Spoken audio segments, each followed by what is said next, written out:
Ask the Messengers TV show is a TV show that educates, informs, and entertains our viewers on public health issues such as mental illness, suicide, addiction, illness and disease, COVID-19 relief, crime, domestic violence, homelessness, human trafficking, employment opportunities, healthcare, and more. And now, Ask the Messengers. Today on Ask the Messengers, we bring you this month's DWIHN Partnership Series featuring powerful interviews with David and Ashley. Once struggling with addictions themselves, they are now helping save lives at QBH, the very place where their own journeys to recovery began. Through their work, they're guiding others still suffering from addiction, offering hope, support, and a path to a brighter future. Plus, one of the nurses for QBH, Christina, who was the intake worker on duty the night David walked through the doors of QBH, desperate for help with his addiction 8 years ago. She shares that story, and she also talks about other ways QBH is still helping others today. Also in this episode, testimonials from our Women Do Recover and Men in Recovery series. Ask the Messengers begins now. The DWIHN Integrated Health Network provides services and support to 123,000 people in Wayne County. DWIHN serves people with mental illness, intellectual and developmental disabilities, individuals with substance use disorders, and children with serious emotional disturbance. DWIHN is the largest and most diverse community mental health agency in the state of Michigan, and it is committed to providing the highest quality of integrated health care to those it serves while working alongside its dedicated and compassionate provider network.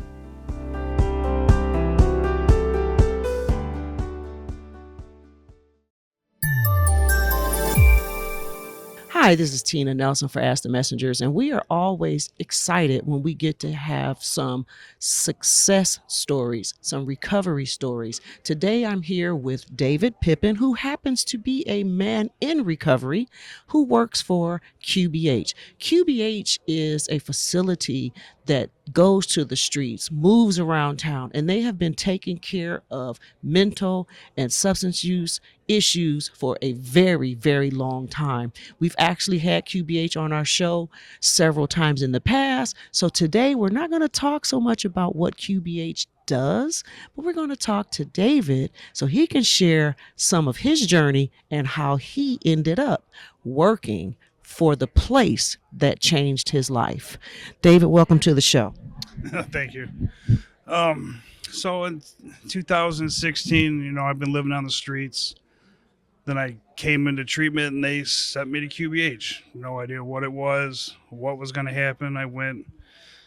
Then I was getting bored. I had nothing to do. So I'm like, is there anything I can do to help? They put me in the kitchen washing dishes. So I kind of got my own George Jefferson story of going from the bottom to the top, kind of, you'd say. But they are on the east side too sometimes. Yeah, on the east side.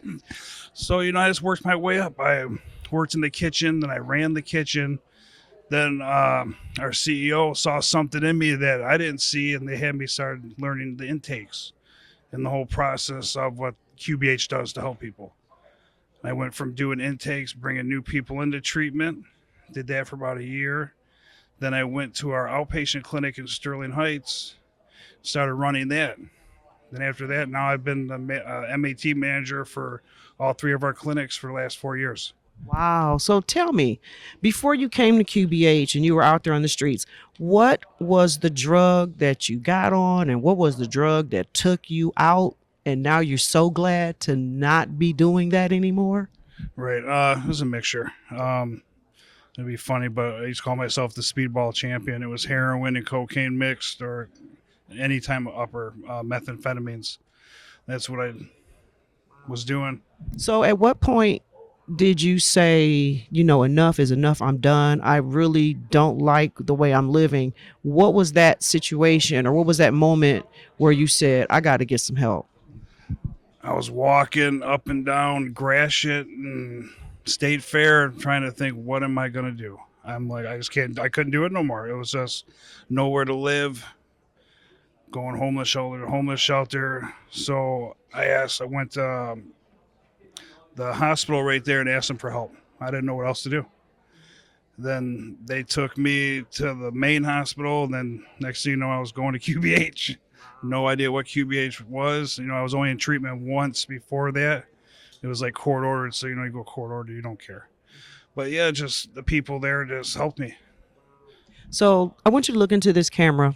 I'm going to pass the mic. You know how the DJ Khaled, we're going to pass the mic. Right.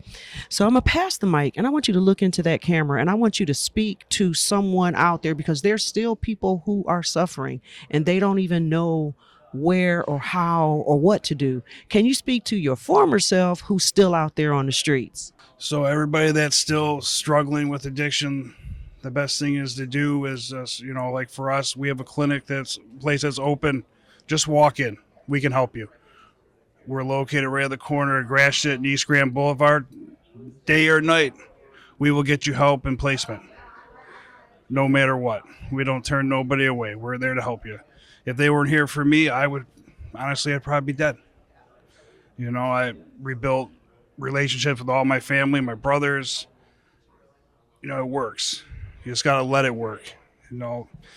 It seems like when you first getting like clean in recovery, nothing wants to work. Then it took like a year. Then everything was just like, everything started falling together. And it just works. But we're here. You can come here, ask for Dave. I can tell you my story and what you need, and I can help you. I've lived through it. We're here to help you.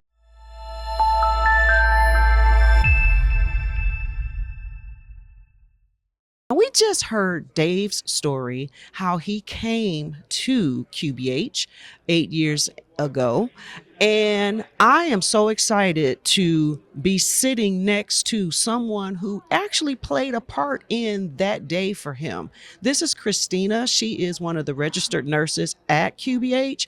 And so tell me, first of all, thank you for being here. Problem. Thank you. So tell me what it is that you do and tell me how you helped people like Dave. We just heard his story and I know that we were talking and you said you remember that day. So kind of tell us who you are, what you do, and let's talk about what you do for people like him. At the time I was an intake nurse. Anyone that comes in, I would do get all their health information, admit you into the program. So the night Dave came, it was very late.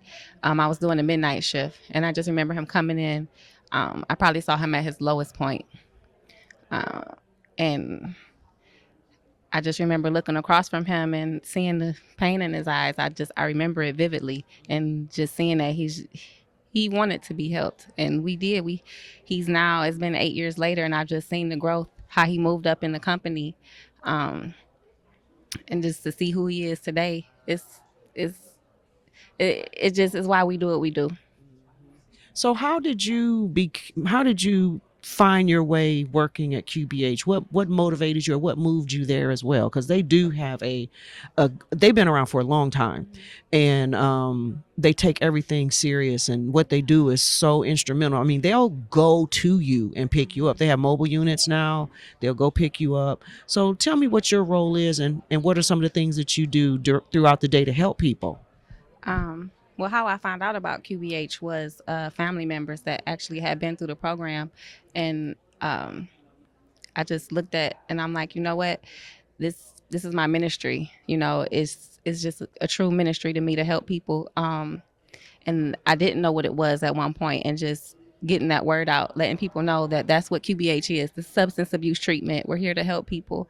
And now I'm director at Detroit location, where we're trying to get more people to come for the MAT program. Get the word out that we have several locations to help. If anybody needs MAT, we have locations. We have our bus now where you can get medication. Just trying to bridge the gap and meet people where they're at for treatment. No matter where you're at, we can help you. Now, you said MAT. For our TV show and people who are watching, you have family members, you have people who are or who still struggling. What is MAT and how is that beneficial to someone's recovery process? MAT is medication assisted treatment. So for those who maybe if they need to go inpatient for a while, for a few days for withdrawal, a lot of times opiates, alcohol, it's very hard to get through those first few days. So we do offer inpatient for that. And then afterwards, it's for maintenance. A lot of people need help with maintenance, still needing to take something to help with their cravings. So there's several different options, and one of them is methadone. So now there's still, you're able to come daily and get dosed for those that still need that. Awesome. Thank you so much. If there was something you could say or share with our viewing audience, I'm going to do like I did Dave earlier. We're going to pass the mic. That's the thing now. Pass the mic. I'm going to pass the mic, and I want you to look right in that camera, and I want you to share something from your heart to our audience. I just would like to say, I know there's a lot of stigma with substance abuse, and people feel like they get talked down to or just treated a way that they don't want to be treated. And I just want to let people know that we're bridging that gap and we're lifting those stigmas. At QBH, everybody is treated the same, and we just want people to come in and get the help that they need. We have all different options, different medications, groups, counseling, everything to help put everything in place to make you successful. Work programs, it's just come in, just get to us, and we can help you. Ashley is actually here to let everyone know that women do recover. She is in recovery. She works for QBH. She has a journey. She has a story. I want to thank you for being willing to share your experience, your strength, and give some hope. So, Ashley, thank you for being here. And just tell us a little bit about who Ashley was and who Ashley is today. Okay, thank you. My name's Ashley. I believe I started my journey in addiction probably about 14 or 15 years old, which unfortunately led me down some very unstable and dangerous roads. I was involved in trafficking and some very abusive relationships. I was dying on a daily basis, in fact, to the point that, I was leaving the ambulance after being revived and going and buying more drugs just to die one more time. It was a very scary and a dangerous situation. I ended up abandoning my family, and it was a really, really sad situation. I finally, in 2017, decided I just had enough. I ran away from the house that I was regularly locked up in and beaten on a daily basis, and stole a bike and rode down the street and called the first number that I could, and ended up at QBH. And from there, I started my recovery journey, which was, there was an amazing change. QBH has been there for me at my worst and has 100% saved my life. I definitely would not be here today if it was not for QBH and the support and journey that they can provide for you and help you move forward. I started working for the program after a short time there. I was unsure of where I was going to go or how I was going to make changes in my life after the program. So they offered me an opportunity to stay with the program and work there. So I began my working journey with QBH, and now I have moved on to my family, revived my relationship with my family. And I have a full-time job with QBH, and I live at home with my daughter and my family now. So let's step back. Tell me about the day you took that bike. It was like, enough is enough, I'm done. Yes, I was done. That's the moment. Yeah, I Tell had me, an tell me, what was it that was going in your mind, and you were like, enough is enough, I'm done. I see a bike, I'm getting on that bike. I don't even know where I'm going. right. But I'm getting the heck up out of here. Well, Tell us about that day. It was about 4:00 in the morning, and I had been thinking about how I was going to escape for days. And the night before, I had gotten beat because the person that I was with at the time was paranoid due to his use of crack cocaine, and was suspicious that I had been sneaking around on that person, and so he punched me in my face, and I'd been hit too many times. So I just decided it doesn't matter where I go as long as I'm away from here. I'm free to make decisions on my own. I don't have to, ask to do each and every little thing that I need to do. I can go to some gas station if I need to use the bathroom. I don't have to ask for permission. So it didn't matter where I went. God gave me QBH. I want you to look directly in that camera, and I want you to give a hope shot to someone out there who might be the former you. Recovery is available for anyone and everybody. You're not alone. There's somebody here to help you. All you have to do is make that choice.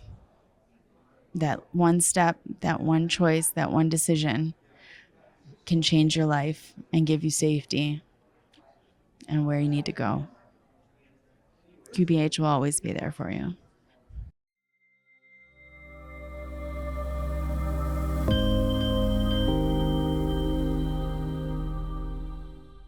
Hi, it's LaShawn. I'm standing here with Jessica, Jessica. What's your clean date? September 4th. And are you in treatment? Yes, Where are you? Meridian. So, is this your first time in recovery? Second, What are you doing different? attending more classes, and I came on my own free will this time. Okay, what happened the first time? Intervention by my family. So this time you said, when did you say, look, enough is enough, I'm done, I'm tired? On about the 3rd, What was your bottom? I was just sick, and I put myself in the hospital from drinking like 5 times this year already, and I was just done. I wanted to feel better. Is there anyone out there that you would like to make amends to? Probably a bunch of people. Anyone in particular? My sister. Okay, look in the camera and talk to your sister. Rocky, I'm really thankful for you, and I'm so proud of you for 14 years of sobriety, and hopefully one day I'll have 14 years of sobriety. Thank you. Thank you.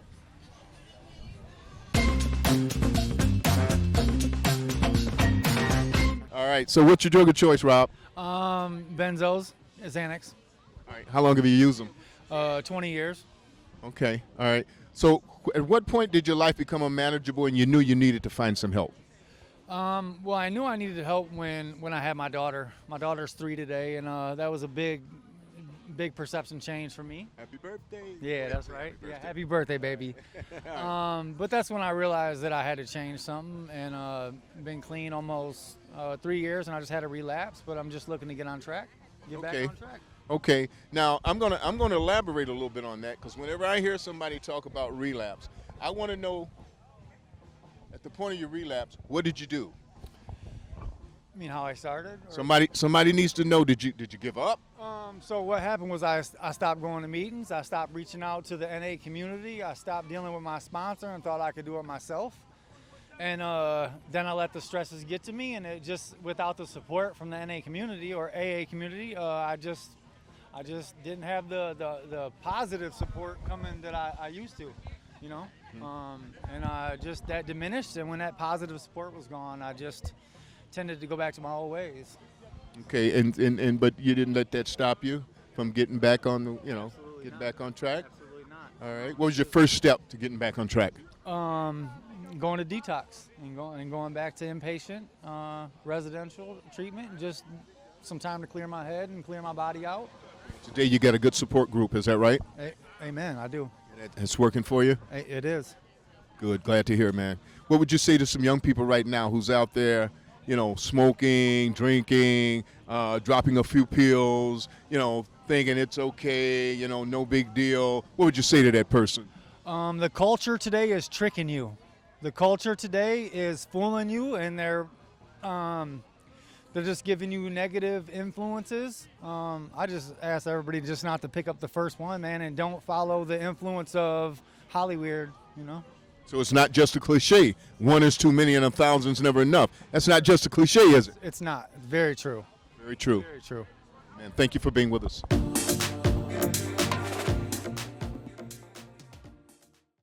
Well, that concludes this week's episode of Ask the Messengers. We also invite you to follow us on Facebook, Instagram, Twitter, and to subscribe to our YouTube channel. If you would like to help support our show, please feel free to make a donation of any kind by visiting our show website, www.askthemessengers.org. If you prefer to mail donations, please make check or money order payable to Ask the Messengers TV show and send it to 18400 Schaefer Highway, Detroit, Michigan 48235.